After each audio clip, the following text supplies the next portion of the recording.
Hi you guys, welcome to Audrey's reading area. Please click like, please, yes, please click share and share this video so that everybody can get to hear me read these books. Now, today is what? Today is Wednesday. I do multicultural awareness books on Wednesdays. So today's Multicultural Awareness Wednesday. So I have a very fun and exciting book that I'll be reading to you. But first, let me say this. I have to send a shout out to Sylvia. Sylvia. Apparently Sylvia sent me a package that I just got. It's postmarked for June. She sent it to me to my P.O. box. And usually I don't go to my P.O. box unless somebody tells me that they sent me something. And I think she was trying to surprise me. So I got the package here. And I'm going to unbox it in front of everybody. So let me unbox this. Because, yes, I don't want to put the address and stuff. But Sylvia, oh my goodness. Thank you. I didn't know you sent me anything, so I did not go to my P.O. box. This thing is not easy to open. Packaged it real good. So, Sylvia, oh, thank you so much for this. I'm still opening the package. All right, you guys get to see it the same time as me, because I just now opening this. Let's see. Oh, nice. So it came wrapped up. It says, oh, Joseph's Dream, God's Word by Sylvia Roos, the Hanukkah Fable, wow, Cherished Memories, and Sammy Spider's First Trip to Israel by Sylvia A. Roos. Oh my. Wait a minute. Let me find out. This is the Sylvia that sent me these books. Sylvia Rouse. She is the author of these books. Oh my goodness. I'm so excited. Cherished Memories by Sylvia Rouse. Oh my goodness, Sammy's First Trip to Israel by Sylvia Rouse. You guys don't know, I'm so excited. The Hanukkah Fable by Sylvia Rouse. God's World by Sylvia Rouse. Yusuf's Dream by Sylvia Rouse. Sylvia Rouse herself sent me all these books. I am so excited. Oh my goodness, this is Dear Audrey. We hope you can use these books in your readings. Please let us know when you post a video of one of Sylvia's books so we can link it on her website. We really enjoyed your video reading of The Littlest Pair. Wow, and this is thanks, Jeff and Sylvia Rouse. Oh my goodness, I'm gonna cry. Oh my gosh. This is dated June 30th. And I just got it today, September 1st. That's like 2 months. It's been sitting there waiting for me and I just didn't know it was there. So, OMG. Thank you so much. It's got her information here and I'm definitely going to read these books and I'm definitely going to shout her out and thank her. Oh, wow. Thank you from the bottom of my heart, Sylvia Rouse. Oh. And I will be reading those next week. All right. Alexa, what time is Audrey's reading area? Audrey reads in her area at 5:00 p.m. All right, you guys. The book that I'll be reading to you today is called No Words, Teachings of the Buddha. It's a treasury of Buddhist stories and values. No Words, Teachings of the Buddha. So let me read the back for you. The back says the Buddha taught that everyone should have values such as kindness and compassion. Since these values are difficult to understand, he didn't attempt to explain them. Instead, he set examples and told stories to get his point across. For this reason, the teachings of the Buddha are sometimes called no words. This book includes Jataka tales and stories about the Buddha. In these Jatakas, the Buddha appeared as an animal in his past lives to teach the value of goodness, working his way towards enlightenment. No words, teaching of the Buddha, a treasury of Buddhist stories and values. So let me see if I can find who. Doesn't say who wrote it. It says it's published by Buddhist Text Translation Society.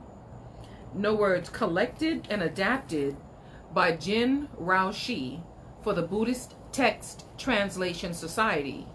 Illustrated by Tara and Cintya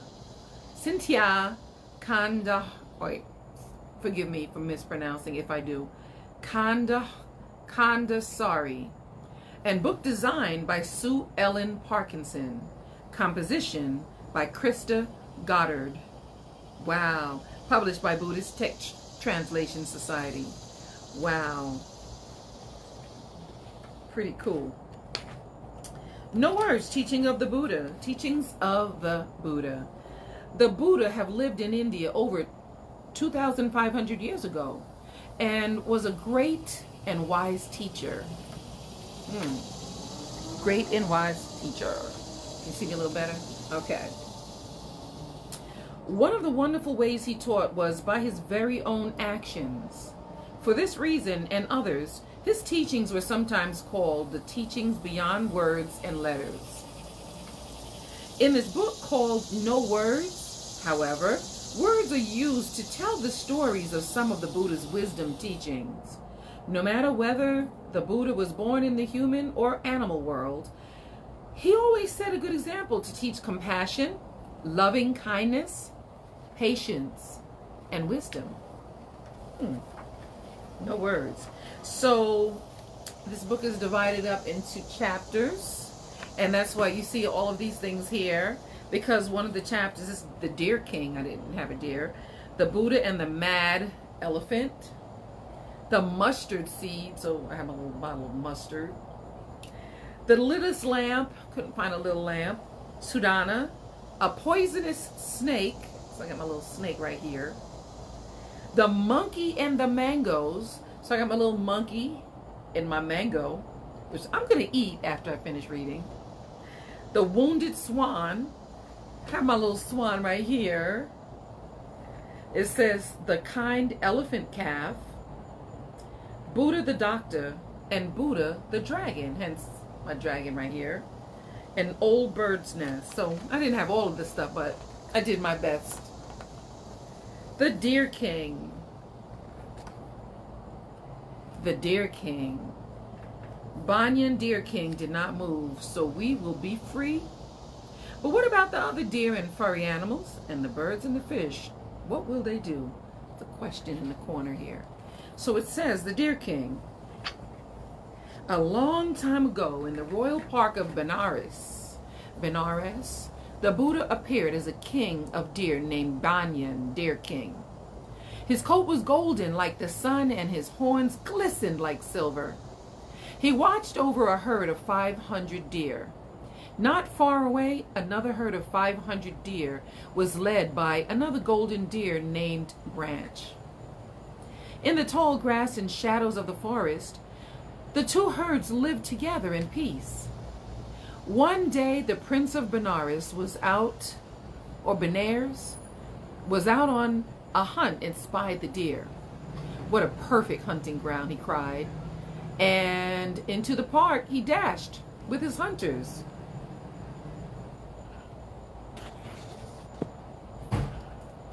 When he saw Banyan Deer King and Branch Deer, he withdrew his bow. Shoot all the deer you want, he told his hunters, but spare the golden ones. Thereafter, he came to the park every day and killed more deer than was needed for his dinner table. At sight of the hunters, the deer would dash off, yet many were killed and wounded by the flying arrows. Banyan Deer King called the herds together and said, "Friends, we know there is no escape from death, but this needless killings must stop. Let the deer draw lots to be killed, one a day from each herd." The next day, Banyan Deer King and Branch Deer paid the prince a visit and discussed their plan with him. "Very well," said the prince, admiring the wisdom of the Deer King. "Send a deer tomorrow." The first lot fell to a pregnant doe from Branch's deer herd. She begged him, "Grant that I be passed over until after my fawn is born. Then I will gladly take my turn." "No one wants to take your place," Branch Deer said. "You must go. You must go." In despair, the poor doe went to Banyan Deer King and explained her plight. He said, "Go in peace. I shall put your turn upon another." Then he went to the palace and laid his golden head upon the chopping block. A deep silence fell upon the forest. Oh, wow. When the prince saw Banyan Deer King ready for sacrifice, he said, "You're the leader of the herd. You should be the last to die." Banyan Deer King said, "I came to save the life of a doe whose fawn is yet to be born." The prince's eyes filled with tears. "Among men and beasts, I have never known such compassion. Arise, Banyan Deer King. I spare your life and the life of the doe." Banyan Deer King did not move. "So we shall be free? Well, what about the other deer and furry animals? And the birds and the fish? What will they do?" "I shall also spare their lives," said the prince. "All creatures of the land, sea, and sky will be free." Banyan Deer King raised his head from the chopping block and returned to the forest. That was an interesting story. And that was about compassion. That story is a compassion story. This one is about loving kindness. Loving kindness. The Buddha and the mad elephant. Devadatta, the Buddha's cousin, was jealous of the Buddha and wanted to kill him. One day, with a jug of whiskey, he went to the king's elephant stables in Rajagriha and said to the elephant keeper, "I will make you rich if you help me." And he told him of his wicked plan. "So be it, sir," said the elephant keeper, and emptied the jug of spirits into the trough of Nalagiri, the king's mighty elephant tusker. The next day he turned Nalagiri out down the road where the Buddha was walking. Loud trumpeting blasted the air. The cloud of dust rose up in front of the Buddha. Everyone yelled, "Run for your life! Nalagiri is loose!" Maddened with drink, Nalagiri lifted her trunk and charged the Buddha. Her eyes were red with fire and her tail was stretched out behind. Crowds of men, women, and children screamed wildly and scrambled to safety on the rooftops.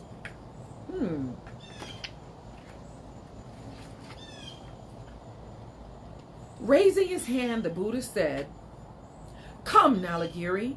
Come, friend. Do not be mad and reckless. Do not harm anyone." From the tips of his fingers, like a ray of bright sunlight, the Buddha's loving kindness streamed toward Nalagiri and embraced her. She staggered and stopped, her huge ears fanning back and forth. Her eyes softened, and two huge tears rolled down her old, wrinkled cheeks. Slowly, she knelt in front of the Buddha, her knees buckling under her. Stretching out her trunk, she cleaned the dust from his feet and blew it over her head. "Come, I will take you home," said the Buddha, and he led her back to her stable. From then on, she was known as Nalagiri the Tame. Unlike Nalagiri, Devadatta could not be tamed. Over the years, he became more evil and tried many ways to kill the Buddha. He hired some archers to shoot him, But they were so moved by the Buddha's loving kindness that they dropped their bows when they saw him and became his disciples instead. Later, Devadatta rolled a boulder off a cliff toward the Buddha. But before it crushed the Buddha, it broke into tiny pieces. A tiny piece cut the Buddha's foot, causing it to bleed. For this act, Devadatta fell into the deepest hells. The Buddha took pity on him, saying, after passing eons of time in hell, Devadatta will rise from the darkness and make good his evil ways.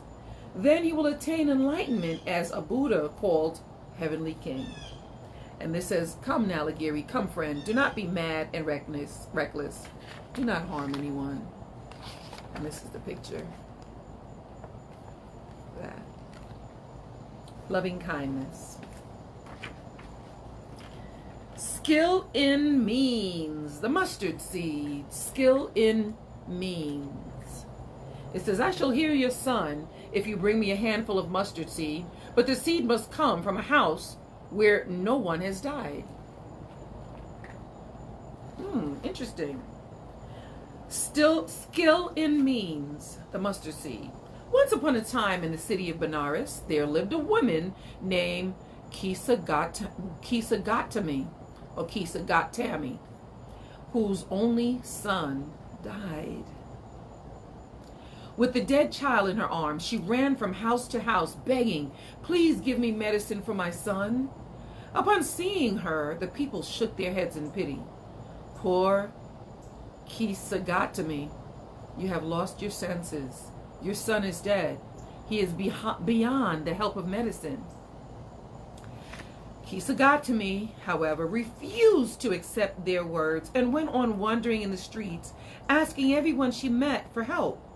Finally, a gentle old man told her, go to the Buddha. He will help you. In haste, Kisagotami carried her dead child to the Buddha and asked, is there a medicine to cure my son? The Buddha looked at the closed eyes of the child and understood. I shall heal your son if you bring me a handful of mustard seed, he said.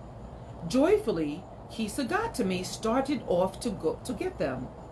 Then Buddha added, but the seed must come from a house where no one has died. Kisagotami went to every house in the city asking for the mustard seed.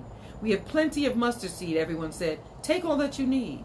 Then Kisagotami asked, has anyone ever died in this house? Of course, she was told. There have been many deaths here. I lost my father and sister, said one. I lost my daughter, said another one. There are more dead here than living. Kisagotami could not find a single house that had not been visited by death. Weary and with all hope gone, she sat on a hilltop and watched the fires of the city flicker up and die out. Suddenly, she came to her senses. The lives of people flicker up and go out like fire, she said. My son is not the only one who has died. Everyone dies. How selfish I am in my grief. She buried her son amid the wildflowers and returned to the Buddha. Now I understand, she said, holding out an empty hand. Wow. Wow, everyone dies. Giving. Giving. This one is called Giving. It's the littlest lamp. The littlest lamp. Over here on the side it says, for a moment she was blinded by the glow of thousands of big, beautiful lamps that had been lit for the Buddha. Ashamed of her little lamp, she placed it at the back of the altar. Giving, the littlest lamp. Ages ago in India, a poor old woman trudged off to the forest every day to gather a bundle of firewood. When she had enough wood to sell, off to the market she went. Firewood, firewood, she cried. If all went well, she would earn enough for a handful of rice. One day on the road with her load, she met thousands of people carrying flowers and incense. They were dressed in their finest clothes, and their faces were bright with joy. "What is your hurry?" she asked. "The Buddha has come to our village to teach us the ways to happiness," a man said. "We're going to the temple to make offerings to him." "I also wish to make an offering to the Buddha," the old woman said, and she hurried to the marketplace. "Firewood, firewood," she cried.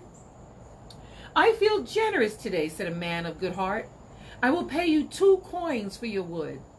The old woman danced with joy. With 1 coin, she bought a handful of rice to make her meal. With the other coin, she ran to the lamp shop. "1 small lamp, please," she said to the shopkeeper. Holding her little lamp, she rushed to the temple and quietly slipped through the temple door. For a moment, she was blinded by the glow of thousands of big, beautiful lamps that had been lit for the Buddha.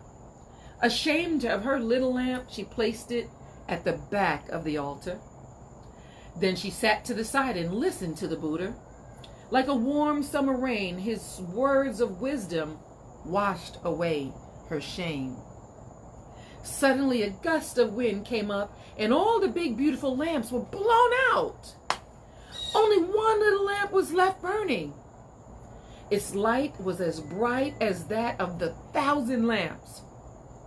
A monk asked, "Why is this little lamp still burning while the others blew out?" The Buddha said, "This lamp was offered by a poor woman who gave her last coin. Because of her generosity, it will burn forever, and she will never again be poor." Wow. Wow. Beautiful. The next one is Sudana, called Effort. Sudana. Effort. And I'm going to read the little thing on the side, excerpt. "He learned that by having peaceful thoughts himself, he could bring peace to others." Sudana. Once upon a time in India, there was a youth named Sudana who wanted to become enlightened. He set out on a journey looking for wise teachers. To the north, south, east, and west he went, through rain and snow, perils and dangers. No matter what, he never lost heart and was enchanted with all there was to learn. His first journey took him to a small village in the north. There he met a doctor who taught him to care for the sick. From him he learned compassion.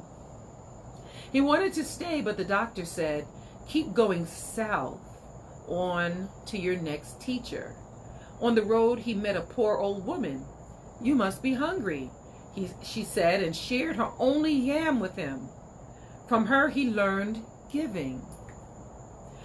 He would have followed her down the road, but she pointed to the seashore and said, "There is much to learn by the sea." All along the seashore were hundreds of children building sandcastles and listening to singing seashells. By watching them, Sudana learned the simple joys of life. He would have stopped and played, but the children waved him on to the east. And from the east, he traveled to the west, following the course of the sun and moon. In a marketplace, he overheard a rich merchant say to a friend, "If you wish to become wealthy, start by saving every small coin." From that, Sudana learned that small acts add up to great acts.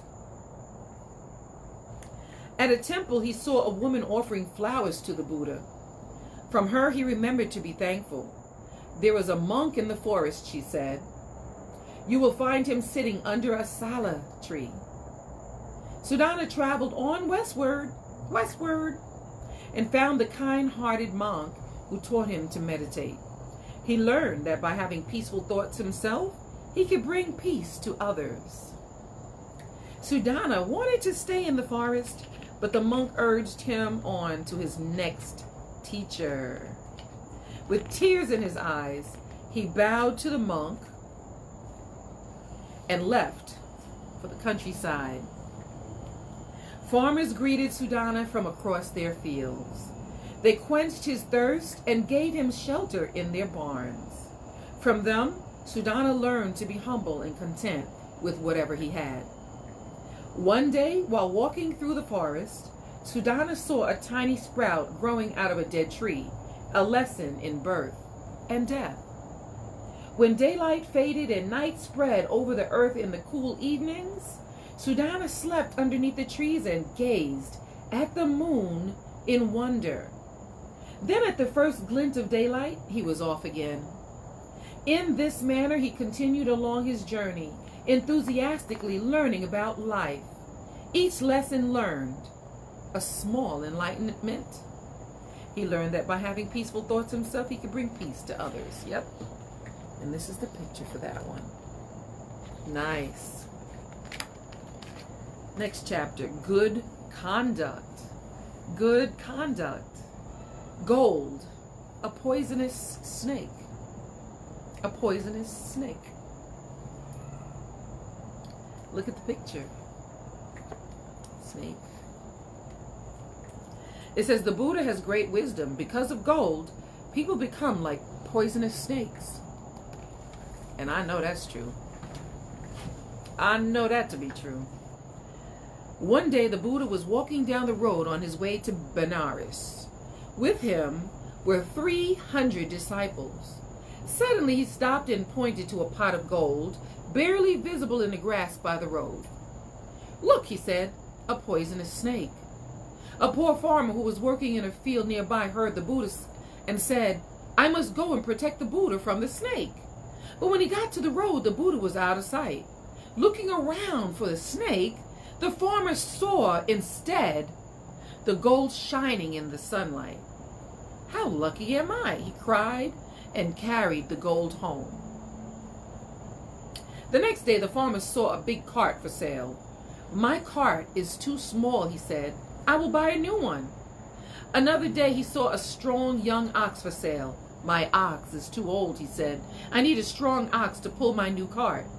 And the next day, he said, "My clothes are ragged." And he bought some fine new ones. And the next day and the next, he bought more and more things. "I need a big house," he said, and he had one built. None of this went unnoticed by his neighbors. "Where did you get this gold?" they asked him. "I found it on the road," he said. They became jealous and told the king, who said, "The road belongs to me. The gold is mine, and the farmer is a thief. He will be beheaded." The next morning, the farmer was led to the execution square. The executioner lifted his shining sword over his head. The farmer, waiting for the final blow, sighed and said, "Now I know what the Buddha meant when he said that gold is a poisonous snake." "Stop," the king said to the executioner. "How do you know the Buddha?" he asked the farmer. And the farmer told him how he heard the Buddha and found the treasure. "The Buddha has great wisdom," said the king. "Because of gold, people become like poisonous snakes. How foolish of me to kill a man over gold." So the king set the farmer free and returned the gold to him. In turn, the farmer gave it to the poor people in the village. Taking up the robes of a monk, he entered the forest. There he sat in blissful meditation, contemplating his good fortune at having heard the wise teachings of the Buddha.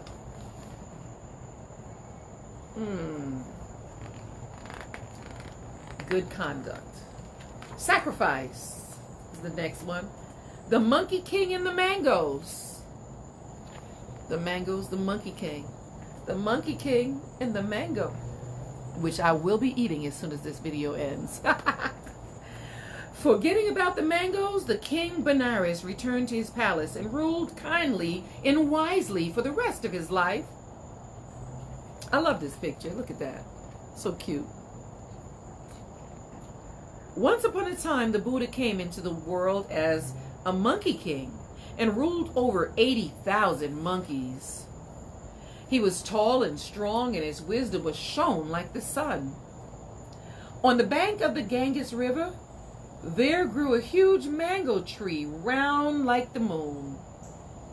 Every day the monkey swung from branch to branch, chattering and eating the golden fruit that was big and sweet and delicious.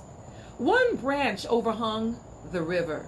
Sometimes a ripe mango fell from the branch into the water. One day while eating a mango, the Monkey King said, "Someday the fruit falling into the river will bring us danger." "Strip the branch that overhangs the river," he told the little monkeys. "Leave not so much as a blossom." But one mango, hidden by an ant's nest, was left unseen by the 80,000 monkeys. When it was large and ripe, it fell into the river and floated downstream where the king of Benares was bathing. Uh-oh.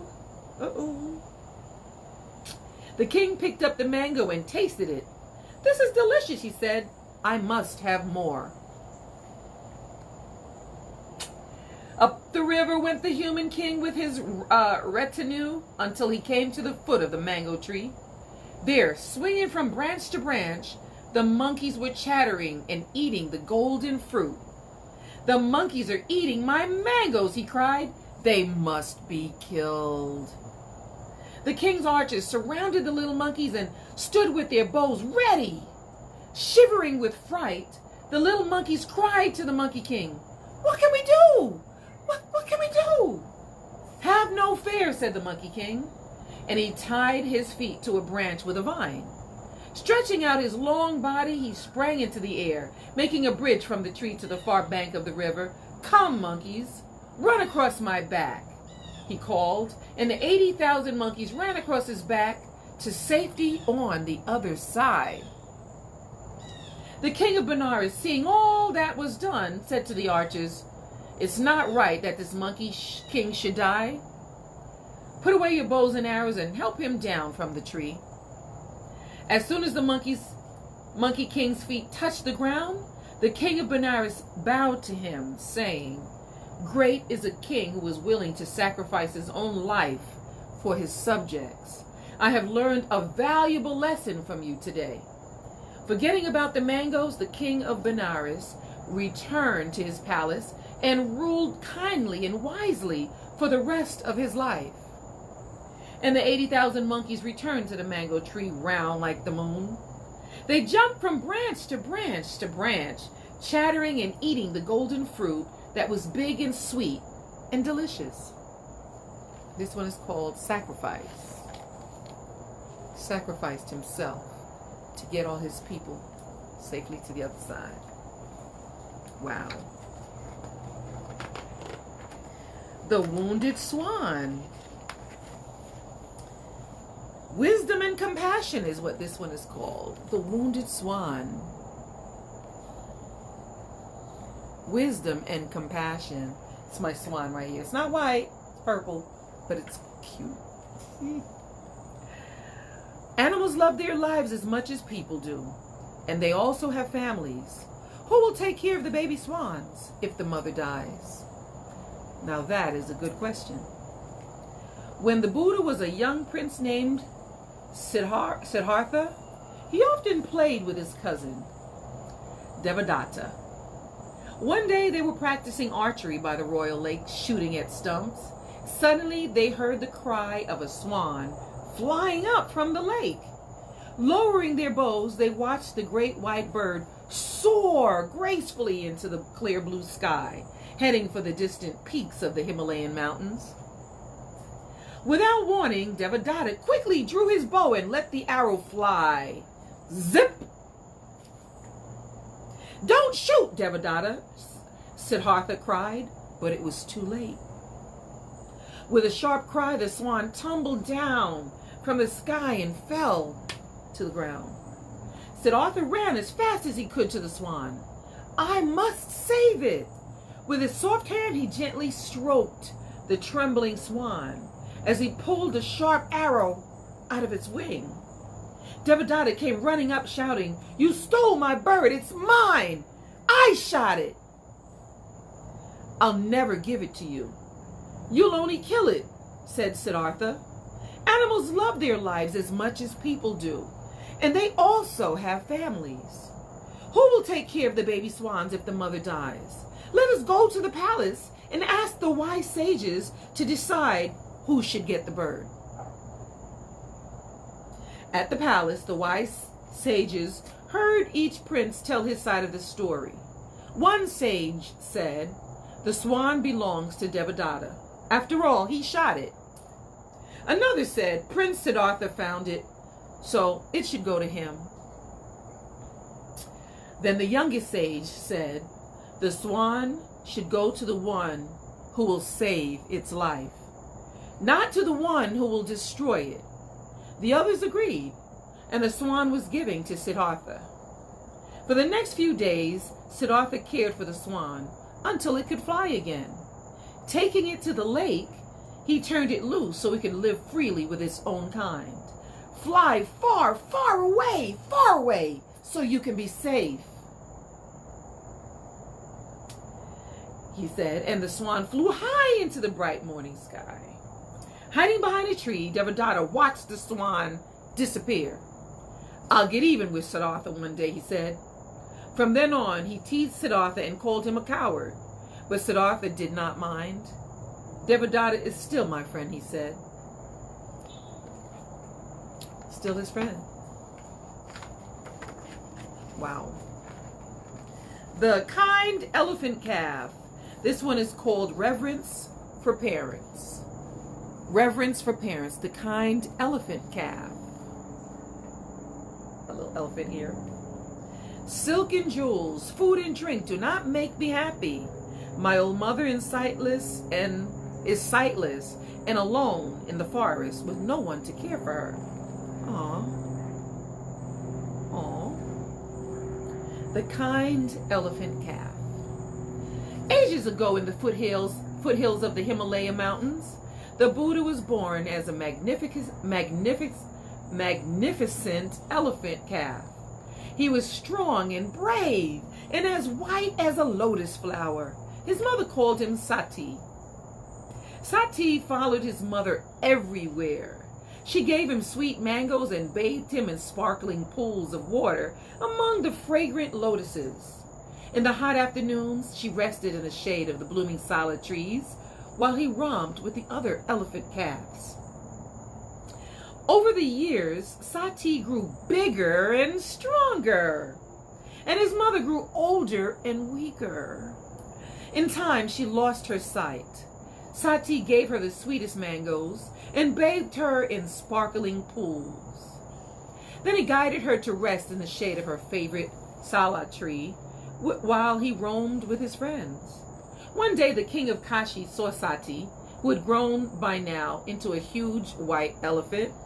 What a splendid animal to ride upon him in my royal howdah, he said. And so the king captured Sati and put him in his royal stables. There he adorned him with silk and jewels and flower garlands. He gave him sweet grass and offered him water from his very own hand. But Sati would not eat or drink. He wept and wept, growing thinner and thinner each day. Why do you guys think so? Why do you guys think that happened? Listen. Noble elephant, said the king, I adorn you with silk and jewels. I give you the sweetest grass and purest water, yet you do not eat or drink? What will please you? What will please you? Sati said, silk and jewels, food and drink do not make me happy. My old mother is sightless, blind, and alone in the forest with no one to care for her. Even though I die here, I shall take neither food nor water until I give her some first, taking care of her mother first. Wow, that's what I'm talking about. Shout out to my mama, Bev, who's here listening. Tears came to the king's eyes. Never have I seen such filiality to one's parents. Not even among humans, he said. It is wrong to keep you in chains. At the king's command, Sati was led to the Sala Grove and set free. Through the hills he raced, searching for his mother. He found her by a lotus pool. There she lay in the mud, too weak to move. Filling his trunk with water, he gave her a drink and sprayed the top of her head and back until she shone. Is it raining, she asked, or has my son returned to me? It is your very own son, he cried. The king has set me free.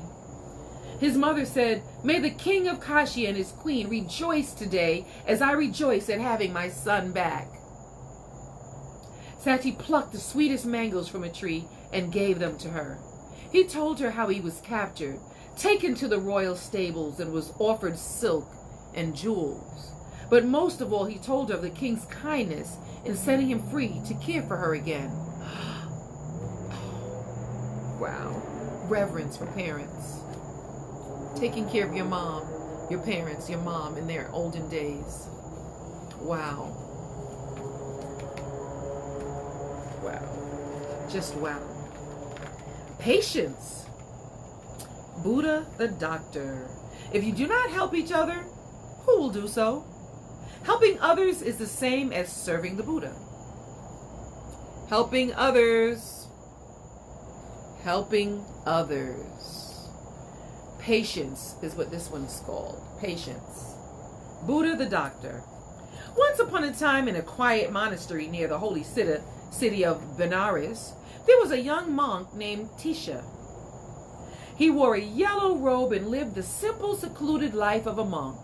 Every morning he walked to the village with the other monks to collect offerings of food. After carrying water and sweeping the paths in the afternoons, he sat in quiet meditation. And in the evenings, he recited prayers for a peaceful world. One day he fell sick. His body broke out in sores and oozed with pus. Miserable and weak with fever, he lay in bed, groaning day and night. When the other monks saw him, they looked away in disgust, like, ill, ill, ill. He's hopeless, they said, and just left him alone. At that time, the Buddha happened to visit the monastery with his faithful attendant, Ananda. He went from hut to hut, inspecting each one to see if the monks kept them clean. Outside Tisha's hut, the Buddha heard a low moan. Upon opening the door, he saw Tisha lying in his own filth. Boil some water over a fire and make a wash with neem leaves, he said to Ananda, then bring it to me. When the water was ready, the Buddha gently washed Tisha's sores with his own hands. Ananda washed his soiled clothes and dried them. Then the Buddha and Ananda lifted him into a clean bed and gave him warm broth to drink. Tisha opened his eyes and gazed at the Buddha. If you had not helped me, I would have died, he said.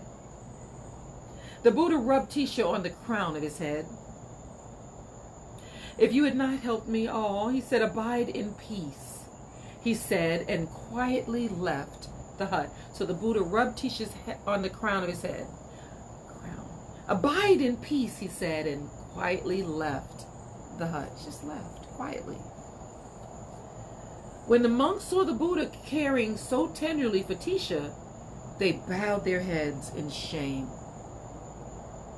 Tisha is our friend, they said. We should have been more patient and helped him. After all, we are monks. Comfort them, the Buddha raised his golden arm and said, oh, monks, your fathers and mothers are not here to take care of you. If you do not help each other, who will do so? Helping others is the same as serving the Buddha. Upon hearing those words, the monks bowed in gratitude to the Buddha for his teaching of patience and compassion. Patience and compassion. Next story is the Buddha and the dragon. This is my dragon here. The Buddha and the dragon. And that's his little tail right there. I wrapped him all the way around. The Buddha and the dragon. If you were kind, you'd be happy and have a world of friends. I'm going to say that again. If you were kind, it says it right here. And this is true. Look at that. This is the dragon. Kind of looks like my dragon. If you were kind, I'm going to say it again, if you were kind, you'd be happy and have a world of friends. If you were kind. Let that sink in. Buddha and the Dragon. Buddha and the Dragon. It says, old Kasyapa, the most famous fire worshiper in Uruvilva, was known for his spiritual powers. He could walk on a bed of hot coals and swallow fireballs without getting burned. Every full moon he made sacrifices of fat sheep to the fire god. When the Buddha heard about him, he said, I must stop this useless killing of animals. But to talk to old Kasyapa would be in vain. So he made a plan. One rainy night he passed by old Kasyapa's hut and asked, may I stay here tonight? I can go no further. Not knowing who the Buddha was, old Kasyapa said, you're welcome to stay in the cookhouse. But he did not tell the Buddha about his pet dragon. Inside the cookhouse, the Buddha spread some grass on the floor and sat in meditation. Around midnight, a fierce-looking dragon stuck its nose in the door and said, oh, a guest. It's a good thing I'm hungry. The dragon was huge.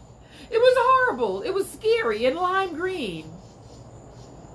It took a deep breath and spit a huge ball of fire at the Buddha. Sheesh! Shish! But the Buddha was not afraid.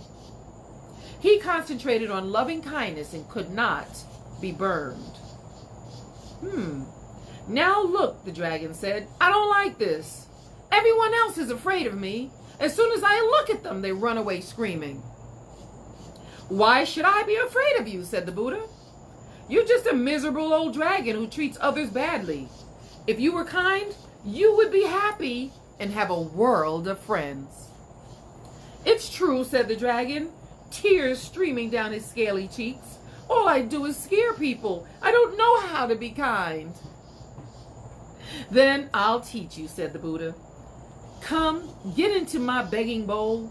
And to the dragon's surprise, the Buddha shrank him into a tiny dragon about the size of a thimble. At once, happy, the little dragon clambered into the bowl. Curling up inside, he went fast asleep. The next morning, old Kasyapa opened the door of the cookhouse, expecting to find his guest burnt to ashes. Here's your dragon, said the Buddha, holding out his bowl. Out climbed the happy little dragon, shining like a jewel in the bright morning light. If I become your disciple, will you teach me to do that? Asked old Kasyapa. I don't know. My disciples don't sacrifice animals. They concentrate on loving kindness. Can you? Can you? Yes, I can, said old Kasyapa. Now I understand the true meaning of power. At these words, he threw his sacrificial tools into the river and became a devoted disciple of the Buddha. And the little dragon returned to his home in the river bottom where the dragon lives, where the dragons live. Aww. This one was concentration. Old Bird's Nest. This is the last one, the last chapter, the last story. Let's say, Old Bird's Nest. Old Bird's Nest. Don't harm anyone and do only good. Have a pure heart. Old Bird's Nest. Once upon a time in India, there lived an old king who wanted to study the wisdom of the Buddha. Traveling throughout his kingdom, he searched for wise advisors and sages who could satisfy his longing. He visited famous teachers. I'm not famous though. He visited famous teachers and great scholars of learning. He sought out hermits in dark mountain caves. For hours and hours, he listened to them give long-winded explanations. In the end, he learned nothing about the wisdom of Buddha. There is a wise old sage who lives in a bird's nest. Go ask him. This is go ask him, a traveler told the king. So the king set out immediately to find the wise sage. He followed a winding path high into the mountains until he came to a cherry tree in full bloom. Upon the highest branch sat an old sage in a huge bird's nest. Peeping up into the tree, the king called out, "Old bird's nest, I am the king of Kosala and have a most important question to ask you." The king waited for a greeting, but only heard the quiet sound of bees buzzing among the cherry blossoms. Annoyed, the king went on, "Well, this is the question. What is the most important teaching of the Buddha?" There was a long silence, just the soft buzz of the bees. Finally, the sage called down, "Don't harm anyone and do only good. Have a pure heart." "What a foolish thing to say," said the king. "You're supposed to be a wise sage. I traveled all this way to find you. Is this all you can come up with?" "Why, even a 3-year-old child could say that." "True, a 3-year-old could say it," said Old Bird's Nest, "but it is difficult to do, even for an old man like me." The old king smiled and nodded his head. Old Bird's Nest. Goodness. This one is goodness. It's entitled Goodness. Oh, that was the end.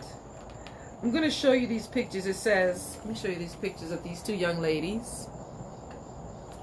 It says Aryatara and Cintya. Aryatara Kandahsari, Cintya Kandahsari. It says Aryatara and Cintya Kandahsari are sisters from the island of Jawa in Indonesia. In 1995, they traveled with their parents all the way from a small town outside of Jakarta to another small town, Ukiah, California, to begin life as 2nd and 5th graders at Instilling Goodness Elementary School at the city of 10,000 Buddhas. Soon the two young girls set to work illustrating the teaching of the Buddha using oil pastels, graphite pencil, and color pencil. Wow. That was cool. That was cool. That was cool. There are some more readings. I don't know if you would like me to read it. I think I'm going to just read it. It's only one more page of reading. Oh, and there's another page, Words by Venerable Master Husan Hua. But the Dharma Realm Buddhist Association, you can pause it, put a mirror up to it, and read it from the mirror. I apologize. If I had a cameraman, it would be facing the correct way, but this is the self-facing one, and I need to see, so I'm sorry. The Dharma Realm Buddhist Association. The Dharma Realm Buddhist Association, DRBA, was founded by the Venerable Master Xuan Hua in the United States of America in 1959 to bring the genuine teachings of the Buddha to the entire world. Its goals are to propagate the proper Dharma, to translate the Mahayana Buddhist scriptures into the world's largest and to promote, the world's languages, and to promote ethical education. The members of the association guide themselves with 6 ideals established by the Venerable Master, which are no fighting, no greed, no seeking, no selfishness, no pursuing personal advantage, and no lying. They hold in mind the credo: freezing, we do not scheme; starving, we do not beg; dying of poverty, we ask for nothing; According with conditions, we do not change. Not changing, we accord with conditions. We adhere firmly to our three great principles. We renounce our lives to do the Buddha's work. We take responsibility in molding our own destinies. We rectify our lives to fulfill our role as members of the Sangha. Encountering specific matters, we understand the principles. Understanding the principles, we apply them in specific matters. We carry on the single pulse of the patriarch's mind transmission. Wow, that's deep. During the decades that followed the DRBA's establishment, international Buddhist communities such as Gold Mountain Monastery, the City of 10,000 Buddhas, the City of the Dharma Realm, and various other branch facilities were founded. All these operate under the traditions of the Venerable Master and through the auspices of the Dharma Realm Buddhist Association. Following the Buddhist guidelines, the Sangha members in these monastic facilities maintain the practices of taking only one meal a day and of always wearing their precept sashes, reciting the Buddha's name, studying the teachings, and practicing meditation. They dwell together in harmony and personally put into practice Shakyamuni's Buddhist teachings. Reflecting Master Hua's emphasis on translation and education, the association also sponsors an international translation institute, vocational training programs for Sangha and laity, Dharma Realm Buddhist University, and elementary and secondary schools. The way places of this association are open to sincere individuals of all races, religions, and nationalities. Everyone who is willing to put forth his or her best effort in nurturing humanness, righteousness, merit, and virtue in order to understand the mind and see the nature is welcome to join in the study and practice. Wow. So this Dharma Realm Buddhist Association branches in the City of 10,000 Buddhas. Here's a page that shows it. Again, I can show it here. You can freeze it and you can put the mirror up to it and look at the mirror to get all these different addresses and stuff on here. And there's one more thing I'll read to you in the back. It says, words by Venerable Master Swan Hua. Children, do you want to take responsibility to help rescue the world and humankind? If you do, first of all, you have to build up your own character and develop your own virtue. This means you must become a good and noble person and be well educated with wide knowledge. Being such a person, you won't smoke and drink. You won't take drugs and gamble. You will not have bad habits at all. Wow. Wow. Powerful words. No words. No words. Teachings of the Buddha, a treasury of Buddhist stories and values. Wow. Thank you guys so much for listening to me read fun, exciting, and multicultural books like this. Thank you, thank you, thank you for being here. Now, I got to thank my mom for being here. Thank you, Mom, for being here every single day and supporting me. Thank you. My sister Rita is on. I have a sister named Rita. Thank you, Rita, for being here and commenting and things like that. Thank you, Dawn. Much love to my sister Rita. Thank you, Dawn. Much love to all of you guys that are showing support. Love it, love it, love it. Wow.